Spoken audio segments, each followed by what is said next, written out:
All right, good afternoon, everyone. Just about to get started. Welcome to a nonprofit's alternative to unemployment taxes. My name is Michael McClay. I'm with 501c Services as their Senior Business Development Manager. We just have everyone rolling in. Thanks for joining us today. So 501c Services is a California-based company, but I sit in New York. So I'm our presence on the Northeast. And I'm down in New York City often, but I actually live in upstate New York in a place called Wappingers Falls. So as I'm looking outside my window, we have the beautiful fall foliage right now in the Hudson Valley. We'll have a lot of people coming up right now from the city to enjoy the Hudson Valley. I just went out last weekend with my family to one of our local apple orchards. So we went apple picking and pumpkin picking. And one of the best things about that is the apple cider donuts. So these are not the apple cider donuts that you buy at your bakery or your local store. You cannot find better apple cider donuts than that you could find baked fresh at a New York Hudson Valley apple orchard farm. We bought a dozen apple cider donuts last weekend, and I went to go have one today with my coffee, and they're gone. This is what happens when you have two boys who also love apple cider donuts. So hopefully before the leaves come down, you too, if you're down in the city, you get a chance to come up and enjoy the fall foliage before, the cold New York weather begins. All right. So it's now 12:01. So I'm going to go ahead and get started. So just a few housekeeping items. So everyone knows that this webinar is being recorded, and the recording will be available to everyone who registered for the webinar. So we'll be sending that along with the PowerPoint as well. For the purpose of this presentation, video, microphone, and chat are muted for the audience, but there'll be an opportunity to ask questions by using the Q&A button in your Zoom toolbar. So those questions are only viewable by the panelists. So my colleague and myself as host will be able to see those questions. We're going to have Q&A at the end of the webinar, and I'll try to leave time to answer everyone's questions. If for some reason I can't get to your question in time, I'll make sure to reach out to you, or if you'd like to put your email address in the question or contact information, I'll make sure to get back to everyone. I want to make sure to answer everyone's question. All right.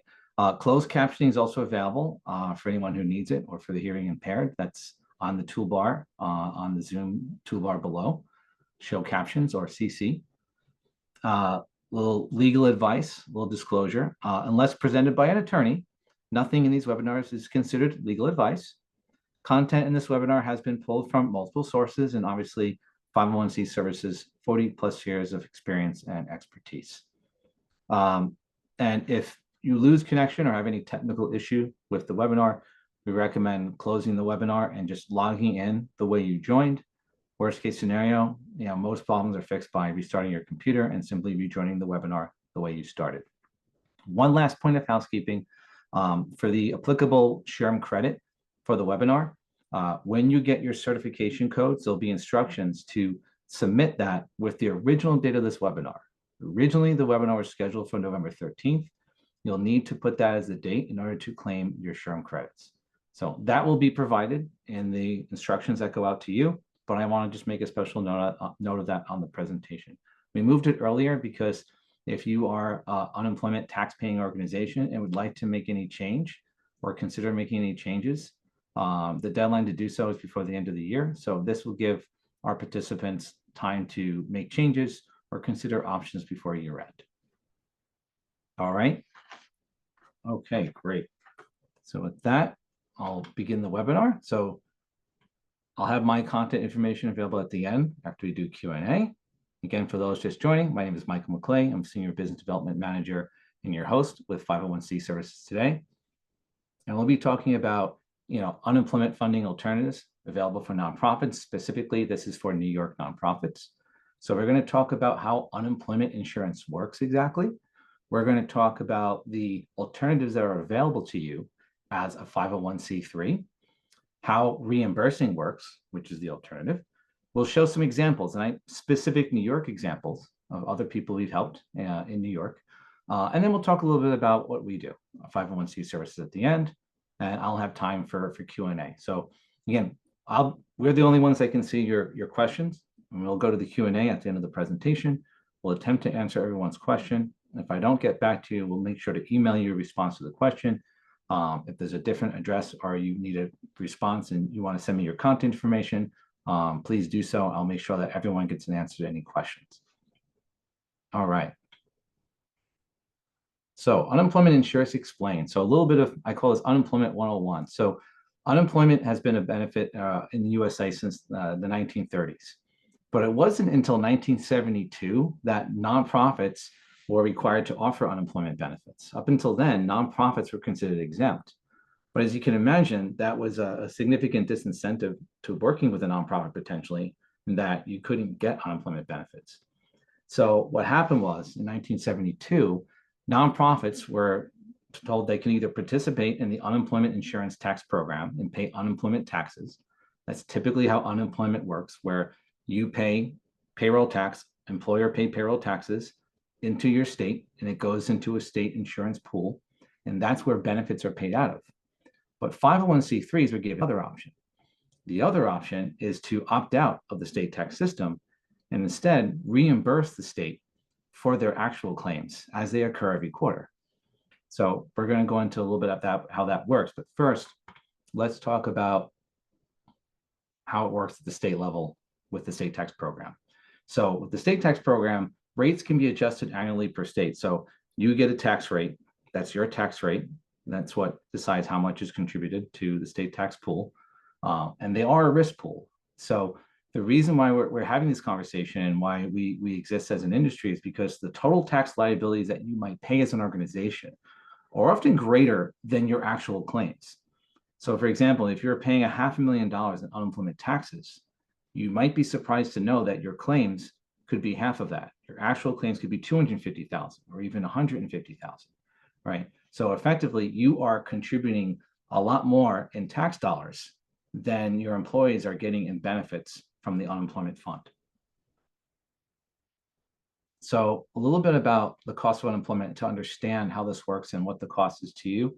So in New York right now, a single claim of unemployment, the maximum amount. So if I left and I claimed unemployment and I was eligible for unemployment, the maximum amount I can get is $22,594. That's a big change. So effective October 6th, that became the amount. Before that, the maximum amount that you can get was $13,104. So it's a pretty big change in New York. So if you look at how unemployment taxes work in New York, so in 2025, the maximum weekly benefit went from $504 to $869 per week. So you can get that maximum benefit amount per week up to 26 weeks. Obviously, if you're reemployed, that would stop the payment of benefits. And the organization is taxed on their payroll, but it's not just a flat tax on all your payroll. You're taxed on what's called the wage base. In this case in New York right now, it's $12,800. So what does that mean? So that means, let's say you're at the minimum tax rate. You enjoy a minimum tax rate of 2.1% for your unemployment, right? You are taxed at 2.1% on the first $12,800 of an employee's wages, right? And that can be up to a maximum of 9.9% in the state of New York. Now, why is there a difference? Why is there 2.1 and another organization might be 9.9? The reason for that is, as you have claims of unemployment, based on your experience, based on your claims, that will increase your tax rate in the state of New York. So that's why an organization might have a 5%, 6%, 7% tax rate, is because they've had claims and the state has calculated that based on their claims history, this is the appropriate tax rate, so that you are taxed at a higher amount relative to that experience, up to the first $12,800. One important thing to mention is that we work with a lot of social service organizations, a lot of nonprofits that provide services in our communities. And typically, even if they're taxed at 2.1%, their unemployment tax expenses are higher than their average for-profit peers. And that tends to be the case because, if you have, like, I used to be a social worker. I used to work for an organization that provided claims management for children with autism spectrum disorders. And we typically had pretty high turnover. We had staff that did do direct care work. So every time a position turns, that clock starts over again. So if you're taxed on the first $12,800 of that employee's wage, and then that position turns, you start again at $12,800. Compared to necessarily your for-profit white collar organization that has no turnover or minimal turnover, at 2.1% tax, they'll typically have a much lower tax cost for unemployment. The other important thing to remember is that in the state of New York, right now, the estimated improper payment rate, and we'll get into what that is in a second, is 25.09%, right? So what does that mean? So a little bit about New York in the news right now with unemployment. So New York reported that it overpaid benefits, unemployment benefits, by $425 million between 2020 and 2023, with 2/3 of that due to fraudulent payments. So over the last 10 years, we know that New York has also increased taxable wages. So there's an incremental tax increase, right? With an increase of 10 or 20% per employee. So even if you're doing what you can to contest claims and manage unemployment, your tax rate is still, you'll still see an incremental increase of your tax rate and an incremental increase in terms of what the maximum wage base is going to be, the amount of your payroll that you're actually taxed on. So, what's important to remember from this is that if these overpayments, 2/3 of that being fraudulent. So I had a client that I was working with, and it's the CFO of a company, and the CFO received a claim of unemployment against himself. Now, in the state of New York and most states, the way unemployment works, the onus and the administrative responsibility for vetting what's a fraudulent claim, what's the claim that's there where the employee is indeed eligible to receive benefits, and what's the claim that should be contested, that responsibility rests with the employer. So the state relies on the employer, the organization, to manage the claim and decide, what's fraudulent and what's a valid claim and what should be contested. And there's a contestation process. So what we see here is that 1/3 of those overpayments are due to claims that were not necessarily eligible, that could have been contested, were still paid out. I've even seen claims paid out where an individual went to apply to work for an organization, was never actually employed, nonetheless levied a claim of unemployment. If you don't respond timely to a claim of unemployment from the state, the claim is granted. There's a deadline to respond to unemployment claims. So it's important that on the HR side of your organization that you're answering every claim of unemployment, whether they're contestable, whether you want to contest them, or whether they're eligible and they should be paid benefits. One piece of big news that recently happened in New York is that New York's unemployment insurance fund reserve, their tax pool that pays out for benefits, was chronically insolvent over the years. They actually were, up until this year, they owed $7 billion in insurance debt to the federal government to keep that fund going. So this year, just this past summer, that $7 billion was paid. So New York no longer has unemployment insurance debt to the federal government. But what we're watching very closely, if they've paid that debt, there is some concern that, if the fund was running chronically insolvent and they've now increased the maximum benefit, how is that going to affect the fund in the future? So some other states who have already paid their debt, like in Connecticut, for example, they didn't increase taxes, but they increased their wage base from 15,000 to over 30,000. So they significantly increased the amount of taxable income, the amount of taxable wage, in order to compensate for the increase in benefits, right? So we don't see that yet with New York, but it's something to be aware of and something we're watching very closely. But we know at the very least, as time goes on, the last 10 years, that there's an incremental increase in unemployment expenses year over year with regards to the wage base and increase in the tax rate. This is just a map showing in currently throughout the United States. Orange states typically have a greater than 13% overpayment rate. Green states have a less than 10% overpayment rate. New York is currently in the orange. They have a significantly higher overpayment rate relative to unemployment claims. The other thing to remember, part of this is when we talk to organizations, is that typically we find that the organizations really struggle to contest claims of unemployment. The average success ratio in contesting a contestable claim is 40%. So organizations tend to win only 40% of the time when they contest an unemployment claim. So that's something we definitely work and we look to help organizations, understand the process and walk them through it so they have a better opportunity to contest claim and keep their costs low. So whether you're paying the tax or not, managing claims effectively will have an impact, as well as identifying fraud and overpayments will have an impact in your overall cost year over year. So what are the alternatives to funding your unemployment through the state tax insurance pool? Typically, you have three options. And I like to call it 3.5 options, right?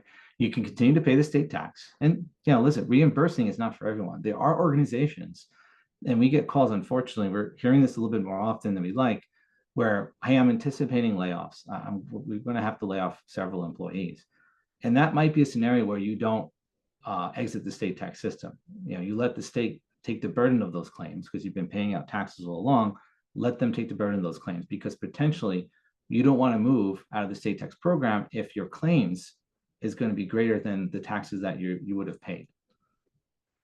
The other option is to exit the state tax program and to self-insure or reimburse. And there's many different ways to do that. So what that means is that you exit the state tax program. So in New York, you have until the end of the year to let New York know that you're not going to be tax paying for 2026. So instead of paying unemployment insurance taxes quarterly, you get a bill at the end of the quarter with your actual claims. So Mr. or Mrs. Nonprofit, your actual claims for this quarter was $1,000. So you have to pay us back that $1,000 that we already paid out to your employees. From the employee standpoint, they don't know any different. They still go to New York, they apply online or they apply by paper, they ask for unemployment benefits. You get the notice as the employer. So nothing changes from the employer standpoint. The third option is you could buy insurance. So there are programs out there that enable you to fund all your unemployment claims liabilities through an insurance policy, similar in terms of how you would buy workers' compensation, general liability. And the option I call 3.5 is you do a little bit of both. You can self-fund, you can establish a reserve account to budget for claims, as well as provide stop loss and insurance protection on top of that to protect you against excess claims, so that if you do every year, you have more claims than you would necessarily have in taxes, you would be covered under that stop loss protection policy. So there's many different ways that you could potentially become reimbursing. It's not, you don't simply have to self-insure, and we don't recommend that. There's different ways you can proceed so that you can mitigate the risk associated with reimbursing unemployment claims. So how does reimbursing work? So first thing to understand, and I can't say enough, you have to be a 501c3 to be eligible for the reimbursing option. You have to be a 501c3 nonprofit. Now, this excludes religious institutions. We would need to have another webinar to talk about religious institutions. So religious institutions are actually exempt. However, based on a recent Supreme Court ruling, if your parent organization is a religious institution, you also may be exempt, meaning you can choose to opt out entirely and not pay unemployment taxes or have to reimburse for unemployment, or you can elect to provide your own employee benefits separation benefits program. And you can offer more or less benefits than are typically offered by the state. But as a nonprofit, you have the option, you have to fund unemployment. Claims have to go through the state, but you have the option to reimburse rather than pay the tax expense. We recommend that you have a gross annual payroll of at least 2 million. We do have clients, we do look at organizations with less than 2 million. It's just that for best results, we find that the numbers typically don't really make sense unless you have 2 million or more, right? Sometimes it might make sense if you have $1 million in gross annual payroll, but over 5 years, I just talked to an organization that had $158 in claims over the last 5 years, but they keep paying unemployment taxes to the tune of about, I think it was $40,000 year over year. So that was a case that it looks like it might make sense for them to consider reimbursing as opposed to continue becoming tax paying for unemployment. We recommend that you also have a positive audit statement regarding your unemployment claims for the last 3 years. So if your organization is having a lot of attrition, if you anticipate layoffs, that may not be the best time for you to consider becoming reimbursing. That may be a situation where you want to stay reimbursing until you have more of a positive audit where you have a more predictable trend in terms of where your unemployment claims are going to come from, what that's going to look like in the future. And of course, that you have no major disruption in funding over the next 24 months.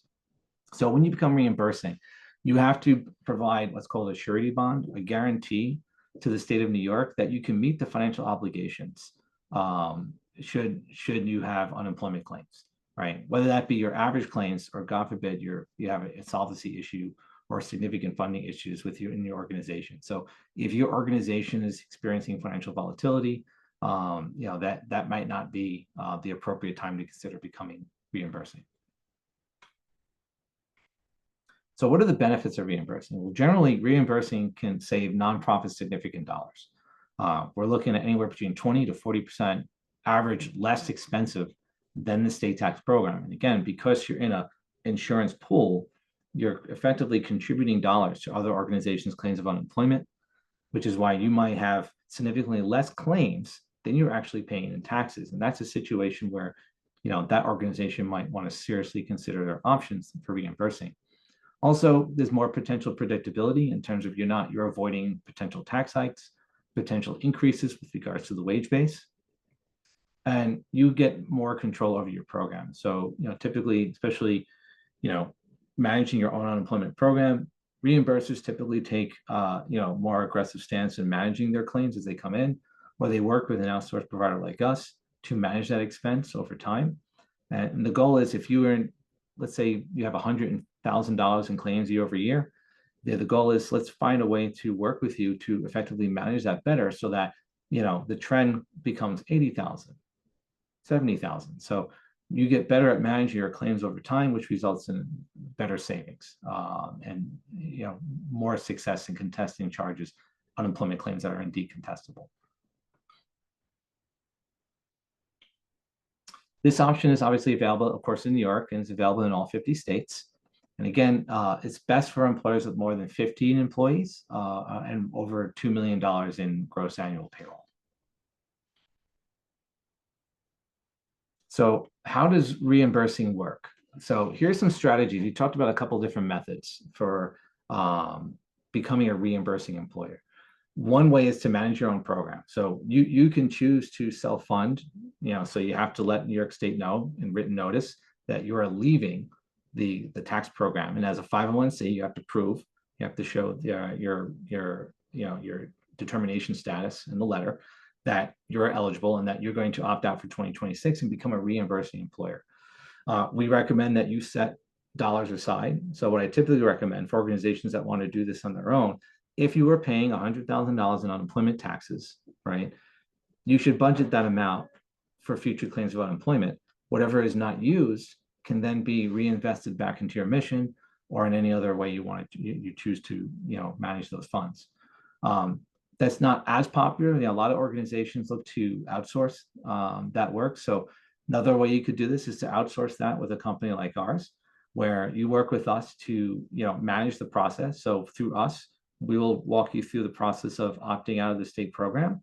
We will establish, you'll get a direct account executive, and we'll establish services so that we'll manage the unemployment claims process and work with your HR department so you can manage that more effectively and control that cost. And we'll provide some methods for funding your unemployment. And we do an evaluation. So this is something that should be considered very carefully in terms of, your financials, your expected claims, what your tax rates were, see if it financially makes sense. And then based on that, we'll make some recommendations in terms of different ways you can fund for and manage unemployment. One popular way to do that is to put your unemployment, what you were funding for unemployment taxes, you put that into a claims reserve fund that has no joint and several liability. It's your money. It's not part of a pool. That claims fund earns a little bit of interest. So it's part of it. There's a conservative investment structure behind it. So now instead of paying $100,000 to taxes, now it becomes something that earns a little bit of interest. And you put that money aside to budget and reserve for claims, and you can choose to purchase stop loss insurance protection on top of that. The third option, we just talked about insurance a little bit, is to buy what's called a bonded service or a guaranteed cost type insurance policy. This is different in that you're not creating a reserve budget fund. You're actually buying a policy that will fund your unemployment claims up to a set amount, right? So, those policies are relatively new products out in the market. That's something we can definitely explore for you. They do tend to eat up a lot more of the savings, but it takes a lot of the risk out of reimbursing potentially. So let's look at some examples specifically to the state of New York. So just one quick review on how unemployment is calculated.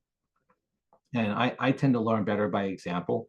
So we talked about how you have an unemployment wage base. Like, so you're taxed on the first $12,800 of an employee's wage, right? Times your tax rate. And that might be 2.1 or 9.9%, depending on how many claims of unemployment you have, right? That's based on your claims experience. And that will decide your contribution or your taxable amount, right? So these tax rates are set by the state. The state determines with their actual calculation what your reserve charges are. So basically, they decide based on previous claims and your experience what your tax rate is going to be.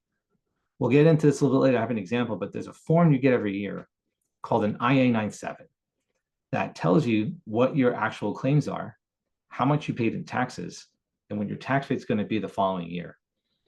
And if you're on this presentation, you're wondering, am I reimbursing or am I tax paying? And that's a very common question. So if you're not sure, typically you can find this very fast. You go to your payroll provider or you go into your payroll software and you'll have an NYS 45 quarterly payroll tax return. Line 4, there'll be a dollar amount. If there's a dollar amount there, that's how much that's your contributions, your taxes. You're paying taxes into the unemployment fund for the state of New York. If there's zeros there, there's nothing there, then you might be reimbursing. But that's something we can help organizations with. But typically you would find it there. So this is the IA-97. So I'm going to make this bigger because I have glasses and I definitely can't see that. So if I zoom in, you get this usually, this is sent to you in February from the state of New York. You can also go online, Department of Labor, and get a copy of this as well as your claims experience. This will disclose your tax rate going into the new year. So you got this at the beginning of the year, then you know what your tax rate is this year.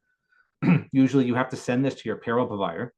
So if you get this, sometimes I've seen with payroll providers, if you don't get this to your payroll provider, they may not be taxing you at the appropriate rate.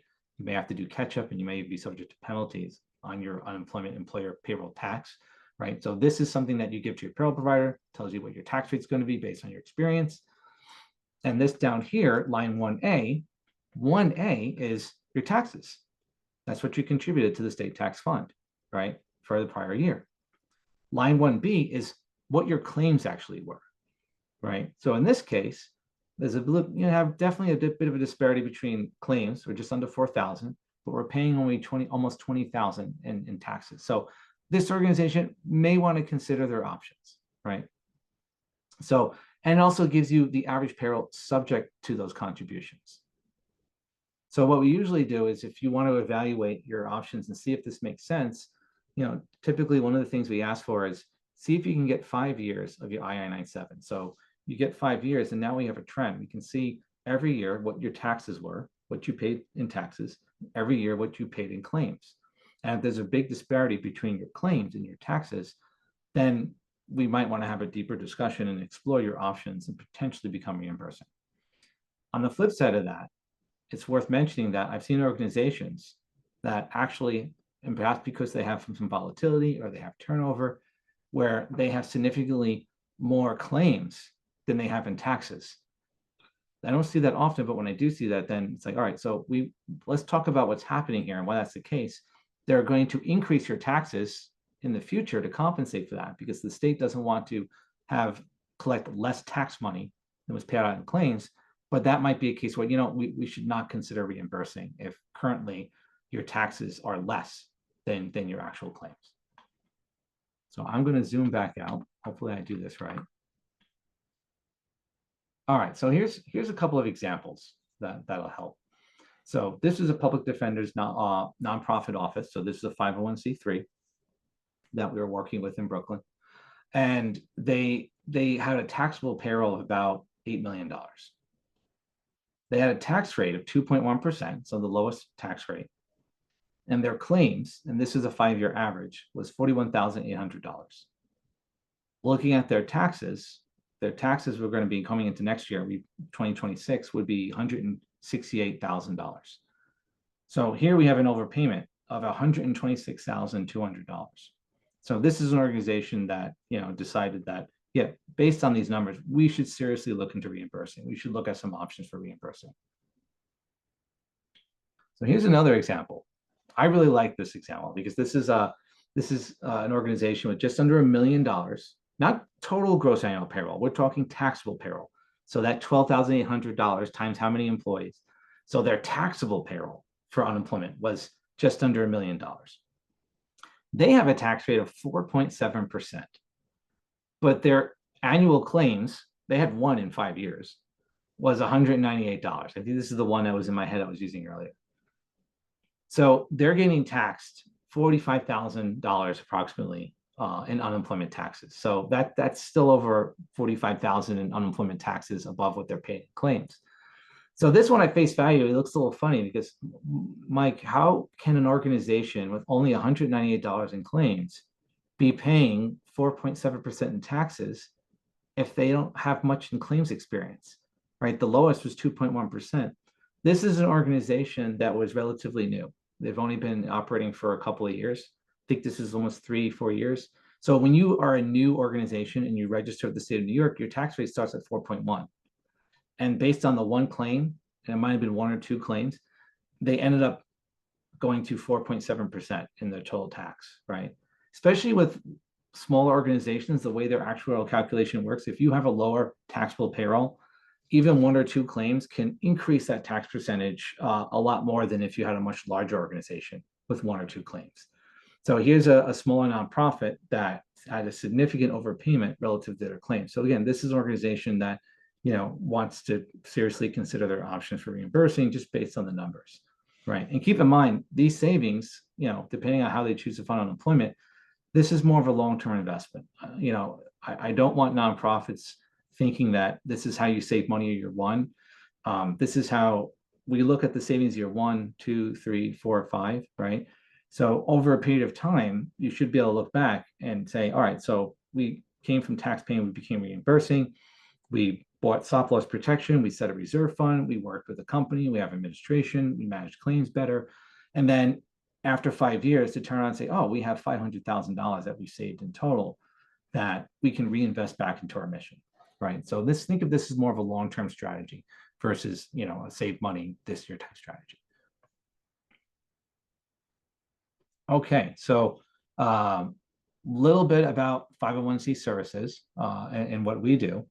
And then I'm going to get into our Q&A. I want to leave plenty of time for some questions and answer. So a little bit about us. So we're the industry leading unemployment risk management company. We've been doing this since 1982. So as leaders in the space, we have over 3,000 nonprofit clients that we currently help across the country. We were founded by a former UCP executive, and we created the first of its kind grantor trust. So that's one method of financing your unemployment, is to put your money in a grantor trust. So we have a trust that's no joint and several liability, that you can put money aside to reserve for future claims so that you can budget. That makes a conservative amount of interest, right?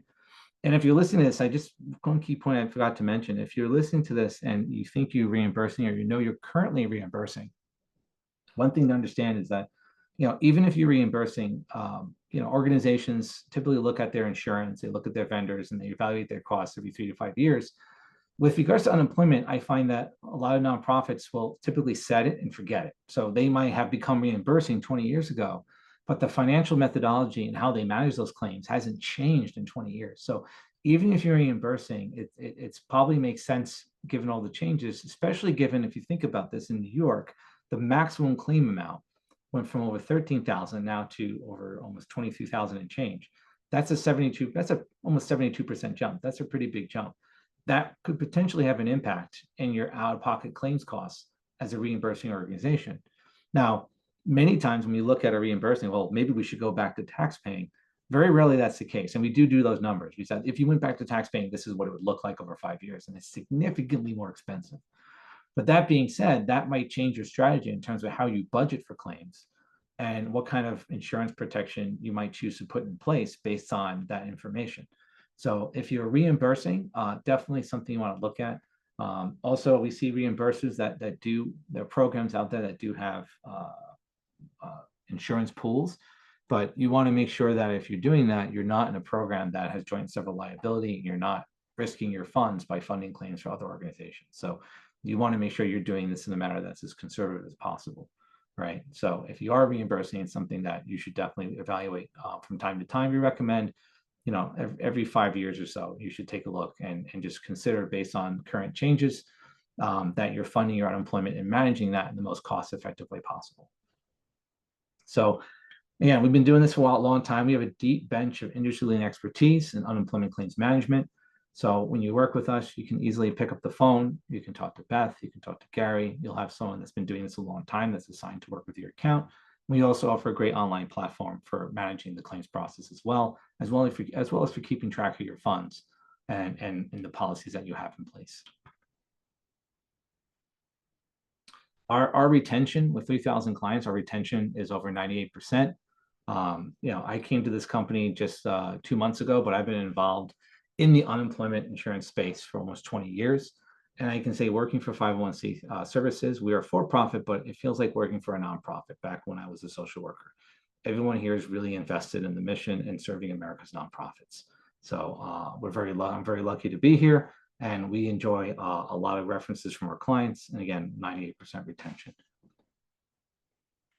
These are just some of the clients we work with in New York, clients like Food Bank of New York City and Carnegie Hall Corporation. We also work with a lot of YMCAs and Boys and Girls Clubs of America. And here's just a quick one page in terms of how we help. So we obviously manage the claims. So we help your HR department deal with the claims process, so that, if you have a claim of unemployment that you want to talk to us about or you believe is contestable, we'll collect the information from your HR department and we'll walk you through the claims process step by step, including representing you at hearings if a claim is continued to be contested and it goes through the hearing process. Again, especially in New York, the average success ratio in contesting claims tends to be around 40%, and our success ratio in contesting claims tend to be at 90%. And this is critical. If you're going to become reimbursing, and we say, hey, based on the numbers, you're going to save $150,000. That's based on your current claims trend. What we want to happen is that we're working in a partnership with your organization, your HR teams, to manage the unemployment claims process as effectively as possible, to contest claims so that the claims trend, if the average over 5 years is 150,000, we can begin to bent curve that average to perhaps 130,000, 110,000, 100,000, so that those dollars go back into your organization and your organization will realize more savings over time by managing that process effectively.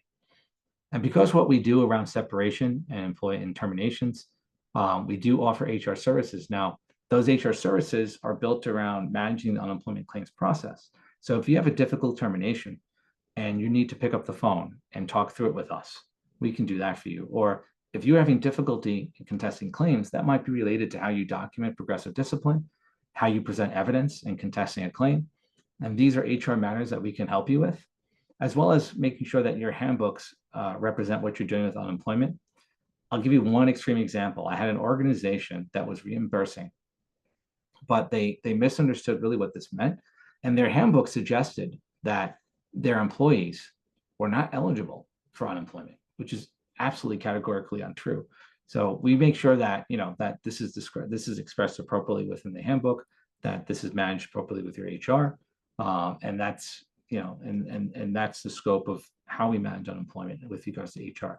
We are not a full service HR provider. We're not going to replace Paychecks. We're not going to replace your HR outsourcing firm, but we work very well with your HR personnel and your existing HR supports to make sure you have everything you need to manage your unemployment costs as effectively as possible.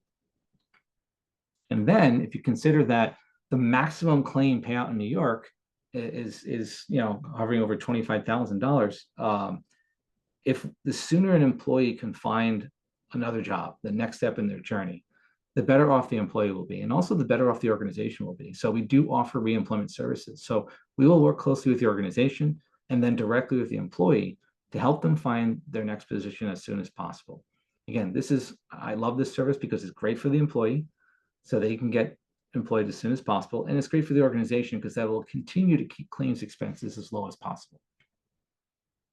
And then last, of course, we do offer insurance protection. So if you'd like to add insurance protection with whatever funding strategy you want to develop in terms of managing unemployment cost, you can do that with us, and we can consult with you on all the options that are available on the market in terms of how do you insure and protect yourself against excessive claims year years will have excessive claims of unemployment against your organization, so that your organization can enjoy as much savings as possible that can be reinvested back into your mission. So I have a couple of questions that I see on the counter here. So what I'm going to do, I'm going to go to the next slide. And I'm going to play just a quick video from one of our clients about how 501c services serves their organization while I take a quick drink of water and review the question. So bear with me, I'm going to play that video. It's just about a minute and a half. And I'll be right back while I review the questions.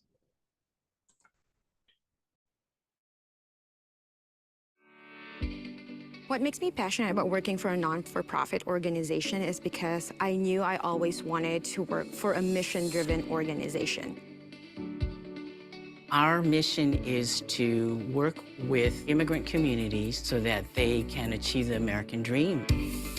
501 helps focus our service to the community by giving us more time.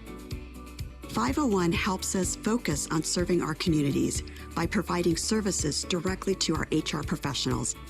The biggest benefit for working with 501 is really the transparency and ability to forecast our costs when it comes to our unemployment benefits. They also keep our cash flow steady through claims that are sound and take a lot of the admin burden off of us so we can just stay on autopilot. We're very grateful for all the support you provided over the last 4 decades, and we wish you continued success in the future. Congratulations, 501, on your 40th anniversary. It's been a pleasure serving with you for the last 24 years.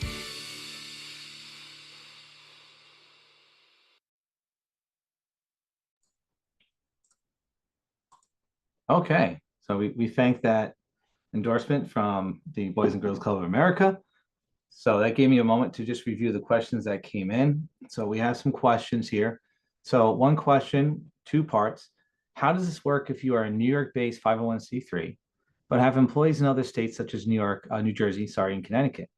Does that not matter since the business is in New Jersey? That's a really good question. So it really has to do with if you have employees in other states and you pay payroll taxes in those other states, that means you have multi-state payroll. So not only if you want to consider becoming reimbursing, we have to really consider your tax expenses. So you're paying unemployment taxes probably in Connecticut and New Jersey as well. So we have to consider the unemployment tax costs in those states when we do an evaluation.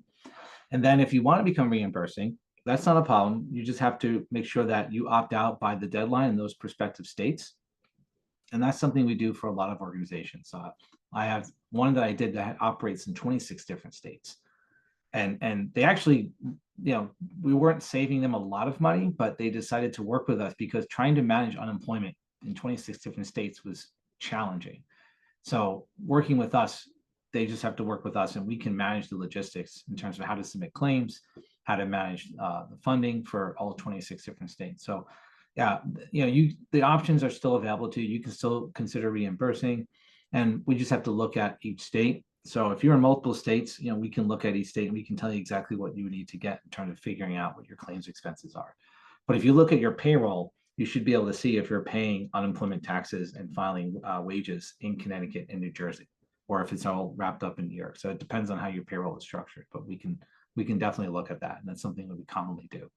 The other question is if you're in a PEO. For those that don't know on the call, a professional employer organization is a PEO.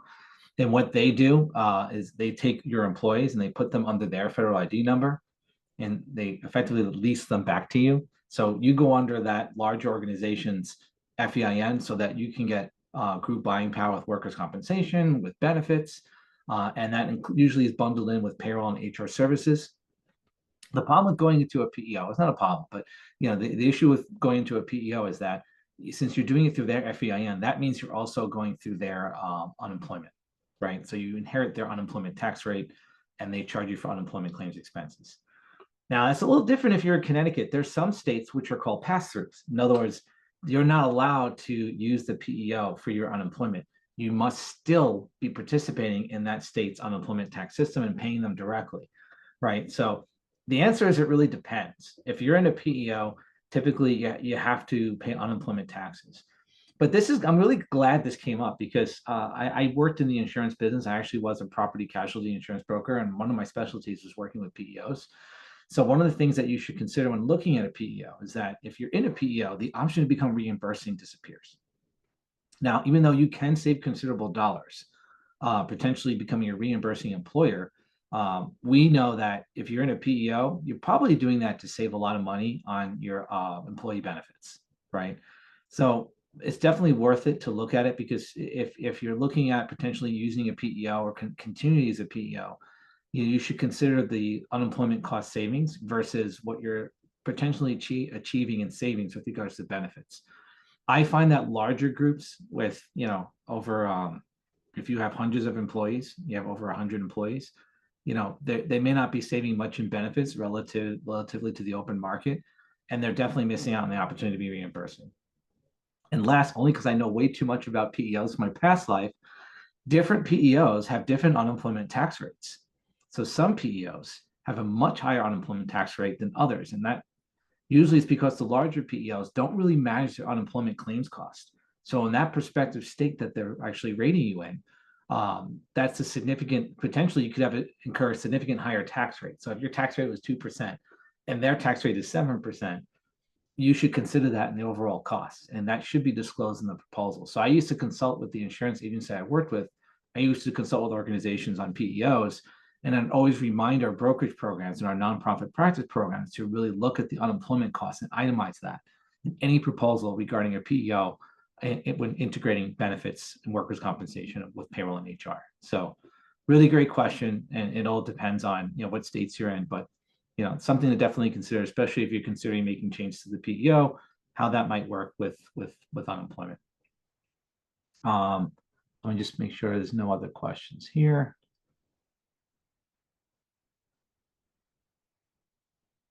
So another question that came up is, with regards to the increase, and I addressed this a little bit in the presentation, but with regards to the increase in unemployment, in maximum claims expense. So if you look at, it's essentially a 72% increase. So if you're a reimbursing organization, you should definitely, if you're not currently budgeting for unemployment claims expenses or managing that, or you haven't looked at it in a long time, it's something you should definitely consider when budgeting for next year. Now, just because the maximum claims payout is now over $25,000 doesn't mean every claim is going to be the maximum claims payout. Typically, claims don't actually run the whole 26 weeks. Most people want to become reemployed. They'll make a lot more money becoming reemployed than staying on unemployment. So the goal is to always get them off unemployment. This is why reemployment services and finding ways to help employees find their next job is essential in controlling cost, right? It doesn't mean necessarily you should become tax paying. We see this come up a lot, and really it all comes down to the numbers. So we really look at, we do any evaluation, we really look at what would the cost of being tax paying be. So we do this in reverse. So if you're already reimbursing, what would it look like to become tax paying? What does that cost? And I think that's important to know. And typically it's going to be much higher. So I talked to an organization that was actually in Staten Island that was considering going back to tax paying. And I was able to show them over 5 years, you saved almost $4 million over 5 years by being reimbursing. So you certainly don't want to go back, even with the increase in the maximum claims payout. You want to understand what that number is. We want to budget for it. We want to look at your claims history, and we can help you factor that in and budget for that expense, right? So that you have a number to work with.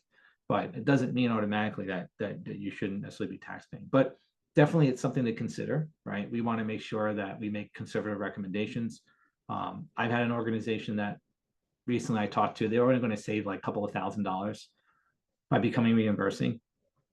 And I said, listen, it's up to you, but it's not something we recommend if you're only saving a little bit of money. You want to potentially stay tax paying at that point. So it looks like we don't have any additional questions. I'm going to put my next slide up here. So this is my contact information. If you have a question that you don't want to put in the Q&A and you want to reach out to me directly, this is actually my cell phone number. I'm actually local in New York, so I'm our New York presence for 501c services. All right, so feel free to reach out with any questions you might have regarding unemployment, claims management, and managing claims expenses. or if you just want to talk about what the best orchards and where you can find the best apple cider donuts in the Hudson Valley, I'll be happy to make a few recommendations. Other than that, I thank everyone for joining the call and for being with us today. And again, I just want to make one more reminder that for your SHRM credit today, you're going to get certification codes with instructions by email. Make sure, this will be in the email, but just as a reminder, make sure you submit with your certification codes with the original date of November 13th. We moved the date back because we want to give folks on the call, if you do want to consider becoming reimbursing, we want to give you more time to do that before the deadline at year end. But you need to submit as the original date of the webinar as November 13th. That will be in the email, but I just want to make sure to point it out again before the end of the presentation. All right. All right, unless anyone has any other questions, I thank everyone for attending.